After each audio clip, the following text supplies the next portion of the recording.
자, 여기서 잠시 이제 중국 J20, 예, 그 J20이 무섭지 않냐. 뭐 요새 그 중국의 그 공산당의 인터넷 부대, 우마오당이라 그러죠. 우마오당이 J20을 띄우는데 아주 광분했습니다. 지금 제가 보여주는 영상도 우마오당 영상인데 제가 이게 소리는 안 틀었는데 이 소리에 보면 갑자기 최근 영상인데 중국은 한국에 수송기를 보냈다.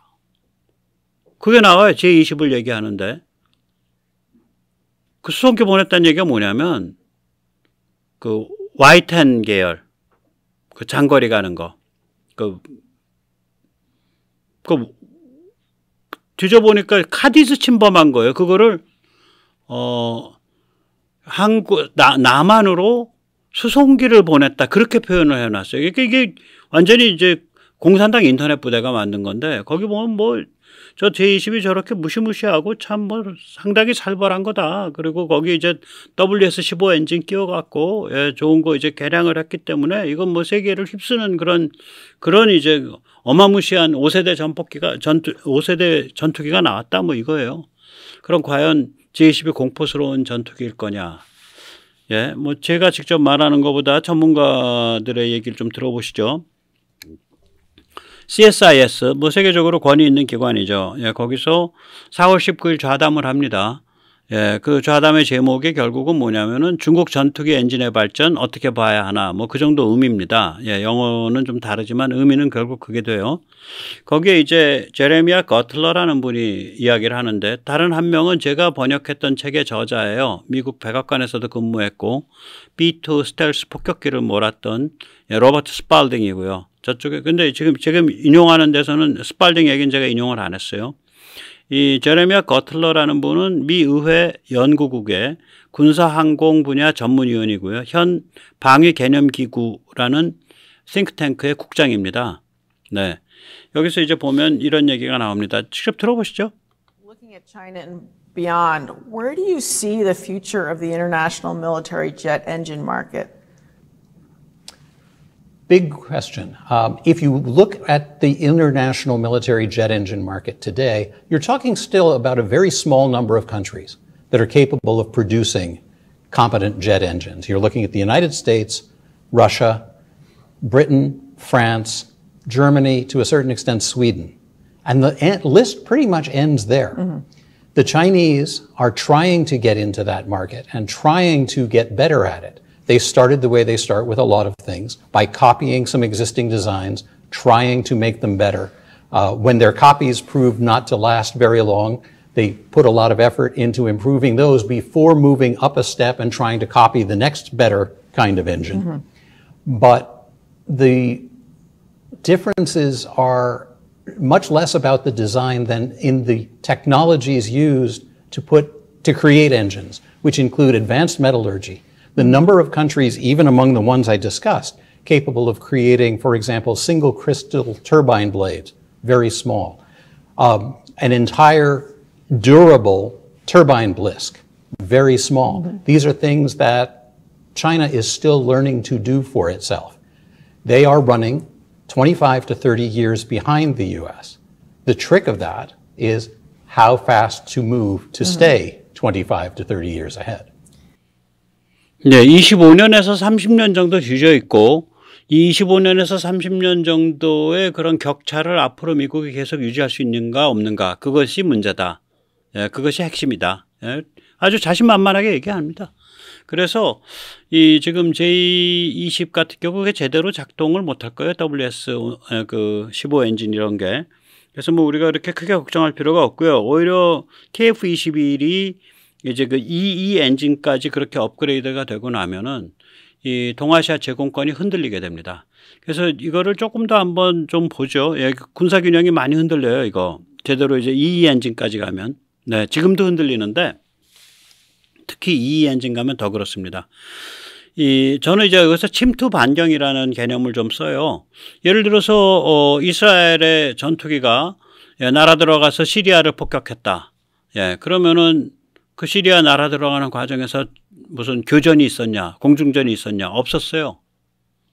그러니까 스텔스 모드나 이렇게 해서 중국이 뭐 그런 내부적으로 그렇게 뭐 곳곳에 다 레이더 다 깔고 그렇지 않다고 생각을 합니다.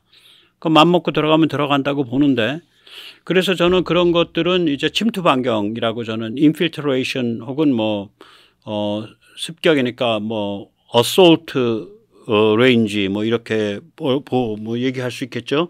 보통 이제 전투기 할 때 전투 반경 combat range는 뭐냐면 dogfighter, 전투기가 전투기끼리 막 치고받고 싸우는 거, 공중전을 벌이는 거, 이걸 얘기하는 거예요. 그래서 이 전투 반경은 통상 이제 항속거리의 3분의 1에서 4분의 1 정도 봅니다.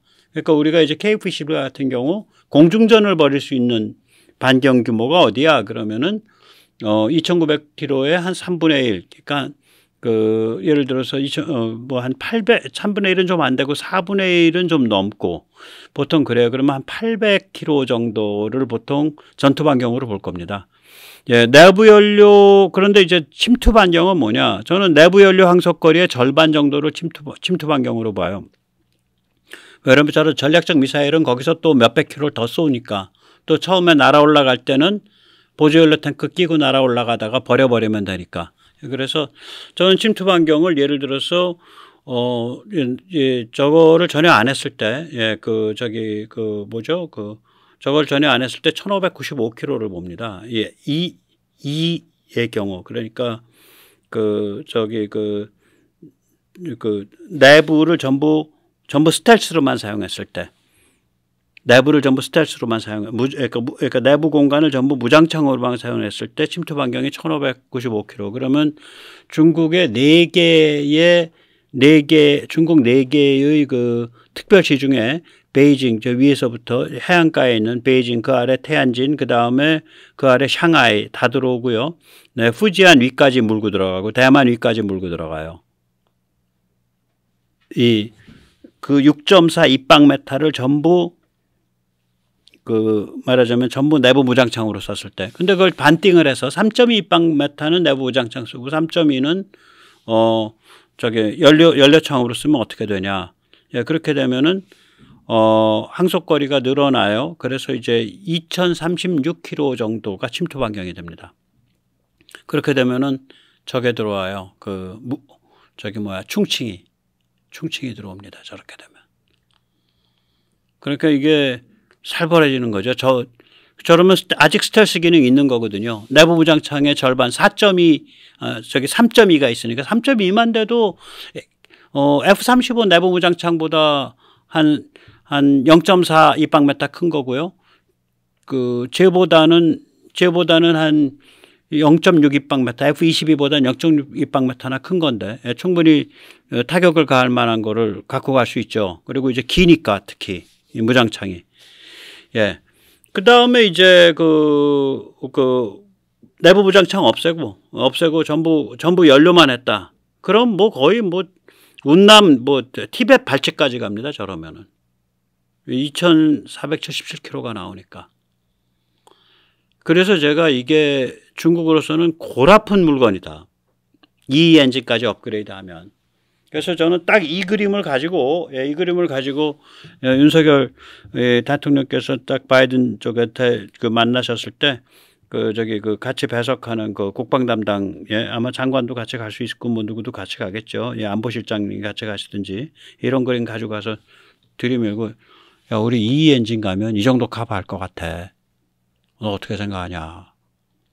그리고 이제 저렇게 이제 파워풀해지니까요. 제가 이제 항속도 길고 스텔스 혹은 준 스텔스성도 있고 이러니까 저런 걸 원하는 나라들이 많아요. 그러니까 특히 그 나라 범위가 큰데, 예를 들면 호주, 예를 들면 일본. 일본 왜 못 파냐고? 물건 팔아놓으면 우리말 듣게 되는데, 우리 물건이기 때문에 우리한테 지원 못 받으면 못 움직이거든요. 저거. 그 다음에 할부 잘 줘갖고 필리핀, 베트남은 조금 좀 공산당이라 조금 퀘스천 마크가 있고, 예, 나라가 크니까 인도도 살라 그러지. 예. 그런 데들이에요, 이게. 이 물건의 성격이 그렇습니다, 지금. 그래서, 그리고 이제 러시아, 저런 걸 폴란드 같은 데나 우크라이나가 가지고 있으면은, 그거 폴란드 국경에서 모스크바가 1000km가 안 되는데 한 600, 800밖에 안 될 텐데, 그냥 날아 들어가는데 저걸 어떻게 막을 거예요? 저게 지금 그 반띵한 것만 해도 2,000km가 반경인데 전체를 다 내부 무장창 써도 1,500km, 1,595km가 저기 침투 반경인데 못 당해요. 못 당합니다. 그래서 좀 우리가 생각 좀 해봐야죠. 예. 이렇기 때문에 이제 우리가 이제 북한을 내세운 그 중국이 이제 북한 핵을 내세워서, 예, 저는 북핵에 온하는 중국이라고 보니까 미사일에 온하도 중국이고, 그들이 우리를 압박한 질문은 그거죠. 미국은 서울을 위해 본토 도시를 희생할 각오가 돼 있냐. 예, 여기에 대해서 이제 얘들의 질문에 대한 미국 쪽 입장, 예, 한번 들어보시죠. 이건 VOA가 엊그저께 한 겁니다. 예, 엊그저께 한 건데 이제 답을 한 사람이 로버트 수퍼 전 국방부 핵미사일 방어정책 부차관보입니다. 질문은 뭐였냐면 미국은 서울을 위해 미 본토의 도시를 희생할 각오가 돼 있습니까? 이게 질문이었고 답은 뭐냐면 통상 상호 확증 파괴로 충분합니다. 그런데 북한의 경우 워낙 또라이들이어서 상호 확증 파괴뿐 아니라 미사일 방어도 갖춰야 합니다. 이게 답이었어요. 한번 직접 들어보십시오. So you said the key question is the United States has to answer that if it can really sacrifice its own city for Seoul. That has been the question that had to be answered during the Cold War with respect to our NATO European allies. And the way we answered that question was by making sure we had in place the capabilities, the forces that would be available to implement those threats. But having said that, when you're dealing with a country like North Korea, with a leadership that may not necessarily be totally rational, you cannot, I believe, accomplish this deterrent effect with offensive nuclear weapons alone. You need a component of missile defense. Defenses for the U.S. homeland, as well as defenses for South Korea, and in fact, defenses for Japan. This is why missile defense is so important to the overall deterrence framework. 야, 한마디로 상대방이 쏘는 건 맞고 우리는 여전히 상대방을 아주 그냥 석유시대로 되돌릴 수 있는 그러한 타격 능력을 유지하고 그렇게 가야 된다. 그거예요. 좋은 얘기죠.